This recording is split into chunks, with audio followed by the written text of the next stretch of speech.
നമസ്കാരം. ചാനൽ 91 ന്യൂസിലേക്ക് സ്വാഗതം.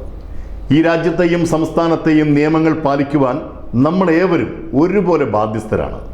എന്നാൽ നിയമത്തെ കാറ്റിൽ പറത്തി ഉത്തരവുകളെ കീറിയെറിഞ്ഞ് ചില രാഷ്ട്രീയ സ്വാധീനത്തിൻ്റെ കറുത്ത രക്ഷാകവചങ്ങളാൽ ഈ നാട്ടിലെ പൗരന്മാരെ പല്ലിളിച്ച് കാണിക്കുന്ന ഒരു നിയമലംഘനത്തെ പൊതുജനങ്ങൾക്കിടയിലേക്ക് എത്തിക്കുകയാണ് ചാനൽ 91 ന്യൂസ്.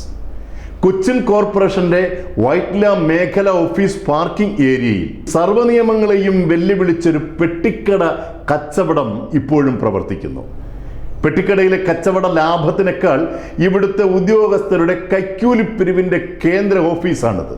2015 ഇതേ ബിൽഡിങ്ങിലെ ഷോപ്പിംഗ് കോംപ്ലക്സ് കടയുടമകൾ ഒന്നിച്ചൊരുമിച്ച് കോർപ്പറേഷൻ സെക്രട്ടറിക്ക് സമർപ്പിച്ച സങ്കട ഹർജിയുടെ മറുപടിയായി ഇത് എത്രയും വേഗം പൊളിച്ചു മാറ്റാൻ ഉത്തരവുണ്ടായിട്ട് പോലും മറ്റു രാഷ്ട്രീയ സ്വാധീനത്തിൻ്റെ ബലത്തിൽ ഒരു ചെറു ചലനം പോലും ഏൽക്കാതെ നിലകൊള്ളുകയാണ് ഇപ്പോഴും ഈ ചെറുകട.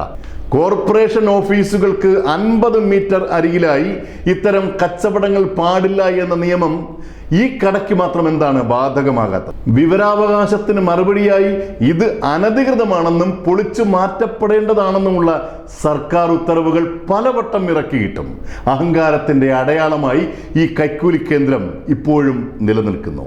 ധാർഷ്ട്യത്തോടെ ഈ കടയ്ക്ക് പിന്തുണ നൽകുന്ന രാഷ്ട്രീയ ദുഷ്ടശക്തികളോട് ഈ ചെറുകട കേന്ദ്രമാക്കി വലിയ തുകകൾ കൈക്കൂലി വാങ്ങി അനധികൃതമായി സമ്പാദിക്കുന്ന ഉദ്യോഗസ്ഥ വൃന്ദത്തോട് പറയുന്നു, അവസാന വിജയം സത്യത്തിനായതുകൊണ്ട് തന്നെ സാധാരണക്കാരൻ്റെ അവസാന അത്താണിയായ കോടതിയുടെ ഉത്തരവുകൾ വരുമ്പോൾ നീതിയുടെ കാക്കിയണിഞ്ഞവർ ഈ കപട കച്ചവടത്തെ തൂത്തെറിയാൻ വരുന്ന സമയം വിദൂരത്തല്ല.